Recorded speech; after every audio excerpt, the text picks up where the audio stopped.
Plenty of time, 28.2 remaining.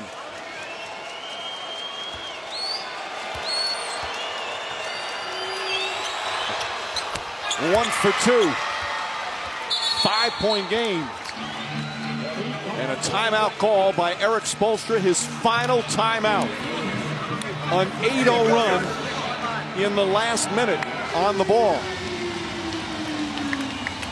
Miller to inbound. Again, Miami does not have any timeouts remaining. If you're going to give help, you give help off of Wade. You don't come off another three-point shooter. James catches, fires a three. Way off. Rebound tipped. Still loose. Picked up by Miller. Back out to James. Another three. It's good. James knocks it down. 2-point game with 20 seconds remaining. And the Spurs call their final timeout. A second shot opportunity. 2-point game with 20 seconds remaining. Duncan looking. Has to get it in. Finds Leonard. Leonard fouled by Miller, who did a good job fouling right away. And a terrific pass by Tim Duncan to get that ball in bounds. Kawhi Leonard, 2 for 2 tonight. 9 for 11 in these NBA Finals. If he makes the first one, if I'm Erik Spoelstra, I am not putting Chris Bosh in the game. During the regular season, Kawhi Leonard, 82% from the line.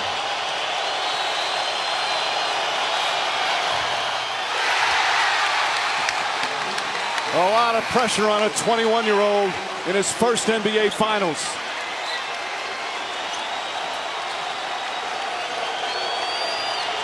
And with Duncan out, attack the rim. They're not going to come off a three-point shooter. You can score quickly.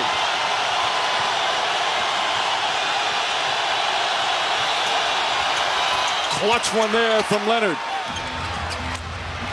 Should the Spurs foul? Should Miami go for the three right away? Just attack the basket. James catches, puts up a three. Won't go. Rebound Bosh. Back out to Allen. His three-pointer. Bang! Tie game with 5 seconds remaining. Spurs do not have a timeout. But the officials are going to review to see if Allen was behind the line. Chris Bosh with a huge offensive rebound. And now instant replay, enormous. From our vantage point where the fans are, we couldn't see if Allen was, but that was the signal. And Mike, Tim Duncan out of the game leads to the second shot, and clearly a three-point shot. But because they were trying to prevent the three, they take Duncan out, who is their best rebounder. Ray Allen is able to reestablish and knock in the game-tying three. 2 possessions in a row that Duncan came out and they failed to get the defensive rebound. Now, because of the instant replay rule, the Spurs, who don't have any timeouts, had a chance to discuss their final play. They confirmed that it was a three, and the Spurs had a chance to talk this over, even though they didn't have any timeouts. That's the one flaw in the instant replay rule at this particular time in the game. Now, they have plenty of time, 5.2. And remember, end of the half in Game 5, Tony Parker went end to end. James was not on him. James is on him now. And I like not guarding the inbounder. Here goes Parker, final seconds. Parker on the drive, puts it up. Overtime here in Game 6.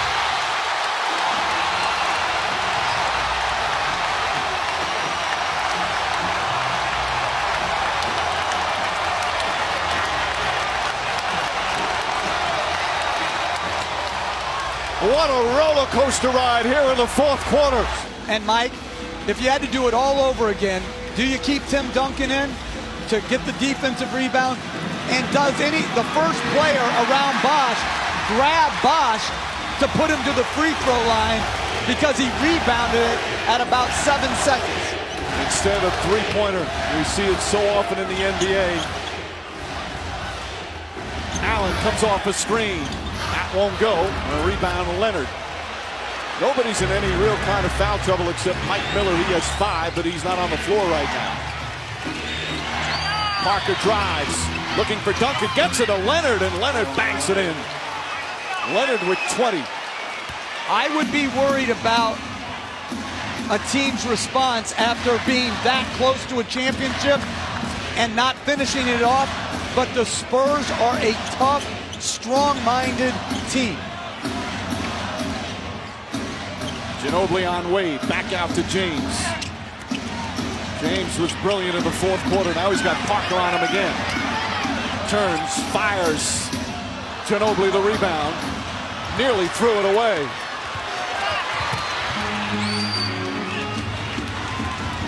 Parker penetrates. Bosh on him.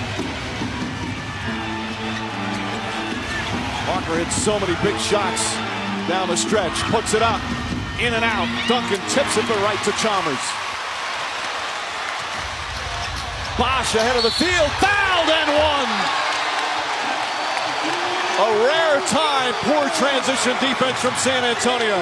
It started because Bosh had switched to Parker. He contested the shot. They're mismatched in transition. Great lead pass by James. Soft foul by Ginobili. 3-point play opportunity. 10 points, 11 rebounds for Bosh. One of those rebounds, the key rebound of the game. The one that set up Ray Allen's game-tying 3. Eric Spoelstra always calls him the Heat's most important player. Now, I don't know if that's true or not, but he certainly has made important plays down the stretch.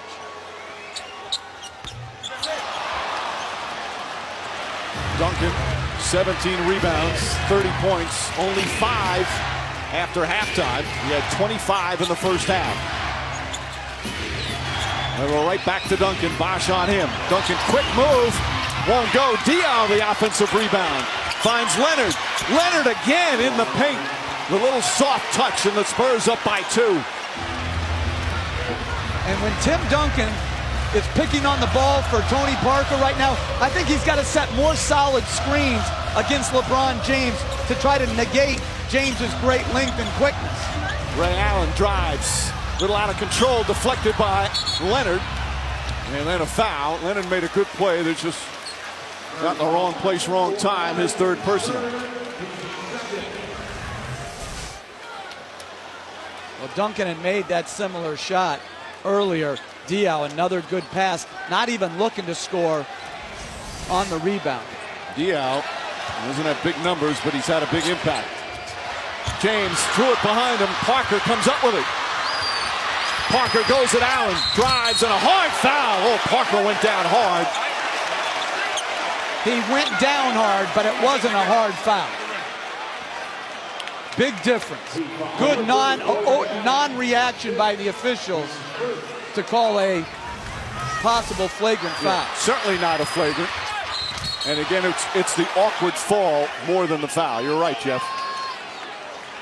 And that's a scary thing for Tim Duncan right there with Chris Bosh rolling up on his bad left knee. Parker 5 for 5 from the line. He shot a career high from the line tonight. Misses that one.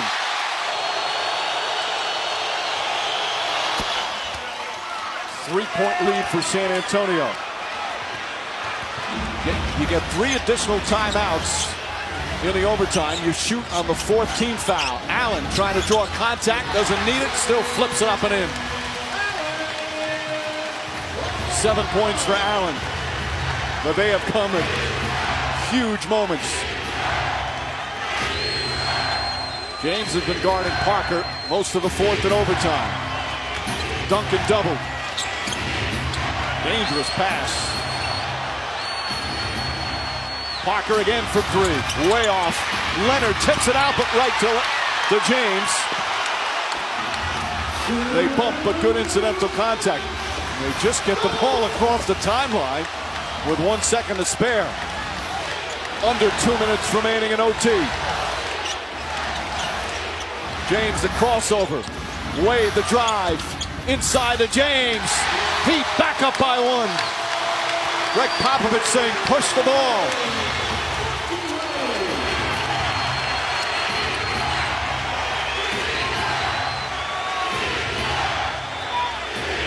Now Wade on Parker on the switch. Parker gets bumped. Leonard, 3 to shoot. Leonard's jump shot way off. Tipped and taken by Parker. Has to put it up. Blocked by Allen and a 24-second violation. Excellent defense from the Miami Heat. And they'll call timeout.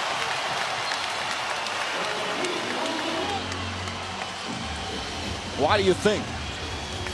They must be taking a timeout if they get this stop or even if Miami scores, so that they can switch more, Mike, and keep a bigger man in. James against Ginobili.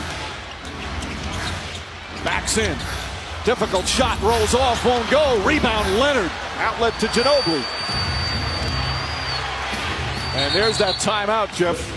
And Parker perhaps will come right back in. No perhaps about it, Mike. How about Leonard with another huge rebound? 55 seconds remain. James in pursuit of Parker. They get it to Duncan, and we'll go right back to Ginobili. Parker sets it up. Ginobili on the drive. Looking, throws it away right to James.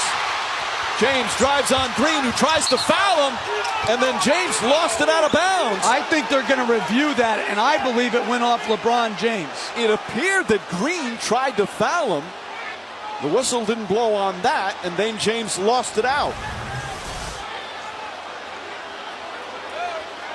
Danny Green made a tremendous play, and that easily hit off LeBron James.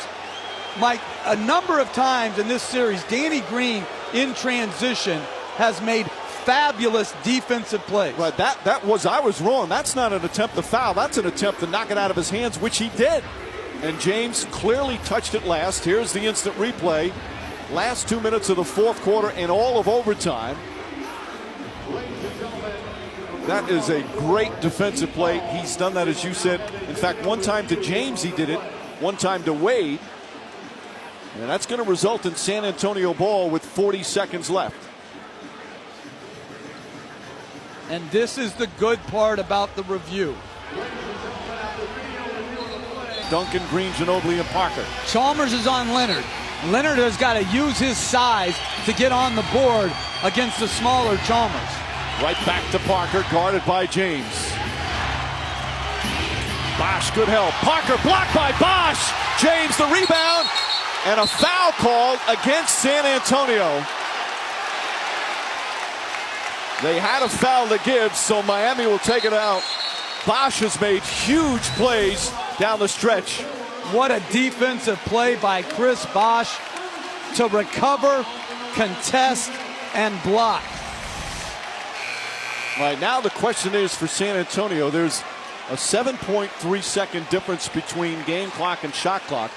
That's certainly enough time where they don't have to foul. Plenty of time, but by taking Tony Parker out, you can't really expect them, if they get the miss, to push it and try to play fast. They'll probably have to take the timeout and advance it. Miami clinging to a 1-point lead. Wade pulls up. Won't go. Leonard the rebound. 10 seconds remaining. Not looking to call time. Ginobili on the drive. Ginobili lost the ball. Picked up by Allen. Now they have to foul. Greg Popovich irate. He thought Ginobili got hit. Instead, Ray Allen will shoot free throws with 1.9 remaining. It's still not over, even if he makes both free throws. But a big defensive play there by the Heat. Well, they're pushing in transition. He's attacking Ray Allen. Boy, he looked like he got him across the arm on that drive. It's so congested. But to me, that's a foul. Absolutely. Allen, one of the great free throw shooters in the game, with a chance to put him up by 3. Now remember also, Miami has a foul to give. But with 1.9 remaining, that's a dangerous scenario to try and use it. Absolutely, particularly if they're going for 3. And San Antonio will call time and advance the ball.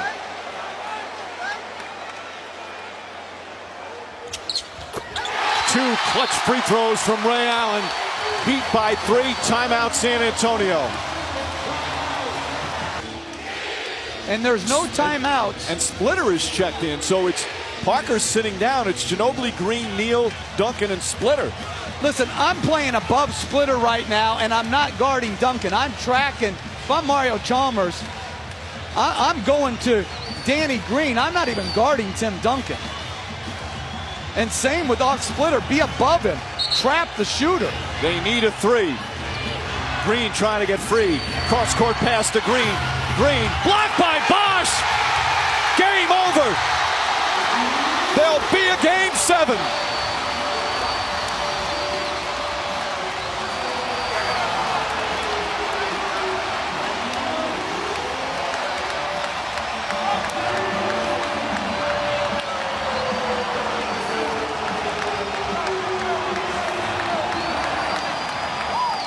The Miami Heat not ready for their season to end tonight. Chris Bosh with some extraordinary plays at both ends of the floor at the end of regulation and overtime. Well, great screen by Splitter. And again, I like the non-call, but if you're saying, is that a foul in the first 46 minutes? It absolutely is on that 3-point shot. And Bosh taking a chance. You know, you want to contest the shot, but to get that so close and taking a chance of a whistle, but it pays off for Miami. One of those defining games for the Heat to come back, force the overtime, and force a game 7. LeBron James with Doris. LeBron, you were down 10 to start the 4th, and things looked dire. At that point, what did you decide had to happen? Just leave everything on the floor. If we're going to go down tonight, we're going to go down with me leaving every little bit of energy that I had on the floor and just try to do it on both ends. I still made some critical plays as far as bad plays. Late in the 4th, couple turnovers, couple mistakes. But I can live with those mistakes when I know I gave it my all tonight, and we'll live to see another day. On Thursday night, you'll have to win a game 7, and the pressure inherent with that, and the glare and the weight that always weighs on you, LeBron James. How do you manage all of that? I mean, if they said we needed one game to win the NBA championship, how do you manage it? There's no way. You just try to go out there and just give it your all. You rely over everything that you've done all across the season, all your habits that you've built. You just leave it out on the floor. They're the 2 best teams in the league right now, and that's why it's a game 7. So I'm just happy to be a part of it, Doris. It's been fun for us, LeBron. Thank you so much. Ray Allen.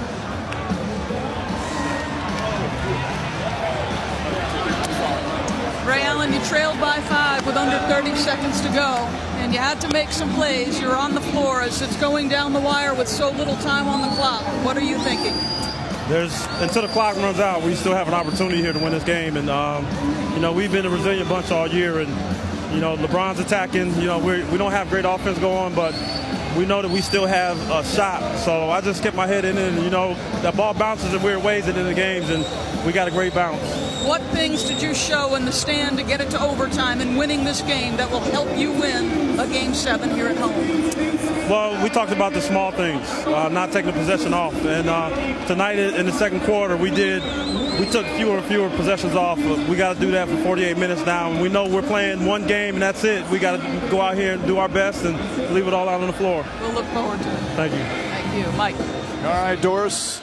The Heat winners tonight in Miami, but the NBA fans winners as well, as they'll get a game 7, as we will, coming up on Thursday night, right back here in Miami. This compelling series, they continue to alternate wins. No one can win 2 in a row. The Heat will try and do it to win a championship. The Spurs will try and bounce back and win another title. Final score in overtime, the Heat 103, the Spurs 100. For Jeff Van Gundy, Doris Burke, Steve Javie, producer Tim Corrigan, director Jimmy Moore, and our entire outstanding crew, Mike Breen saying thanks for watching ABC, home of the NBA Finals.